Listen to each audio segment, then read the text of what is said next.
Ano nga ba ang mga bagay na kailangan mong iwasan lalo na gumagawa ka ng video at i-upload mo to sa Reels mo? So ito yung kadalasang mali ng mga baguhan na content creator katulad ko. So kung gusto mong monetize ang page or yung profile mo, iwasan mo tong bagay na to. So kasi ito yung nakita kong dahilan kasi nag-upload ako sa mga page ko, ito yung kadalasang violation ko, itong bagay na to. So kaya nga tayo nag-turn on ng professional mode para kumita, di ba? So hindi tayo nag-turn on ng professional mode para aliw lang. Kasi kahit hindi ka mag-turn on, pwede ka naman mag-upload ng reels. So kaya tayo nag-turn on ng professional mode para kumita. So kung gusto mong kumita, iwasan mo tong bagay na to para hindi kayo matulad sa akin na nagka-violation yung page ko at hindi na kumita ang dahil sa bagay na to. Ano nga pala yung bagay na to? So iwasan nyo po na mag-upload kayo ng video na hindi sa inyo. So kahit yung mga video na yun, kinuha nyo lang sa ibang platform, inedit nyo, nilagyan nyo ng kahit ano, basta hindi sa inyo, madidetect pa rin ni Facebook yan. So ganyan katindi si Facebook. So kailangan nating iwasan yan kung gusto nyong ma-monetize at gusto nyong kumita. So wag kayong kukuha ng mga video sa ibang tao para i-upload nyo sa page nyo or sa profile nyo. So, iwasan nyo.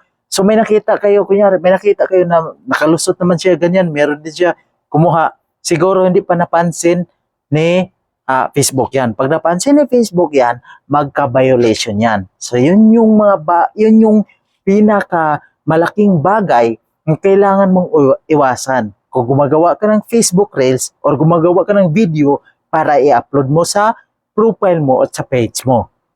Kasi, pag ginawa mo yan, pag na-detect ni Facebook yan, hindi ka ma-monetize yan. At hindi ka kikita, magka-violation pa yung page mo at magka-restriction, wala ka ng chance kumita at may chance pang ma-deactivate yung account mo.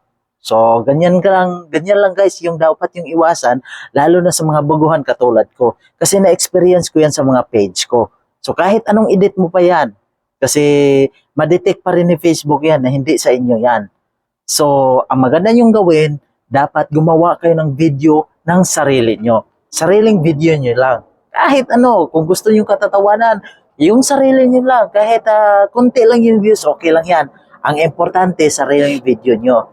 Kasi, pag nakita ni Facebook na sarili nyo yung video, pwede may chance ka pang i-promote ni Facebook yan. So, lalo na masipag ka. Hindi lang mag-upload ka ngayon, tapos bukas wag na, hintay ka na lang ng ano, dapat consistent ka mag-upload din guys.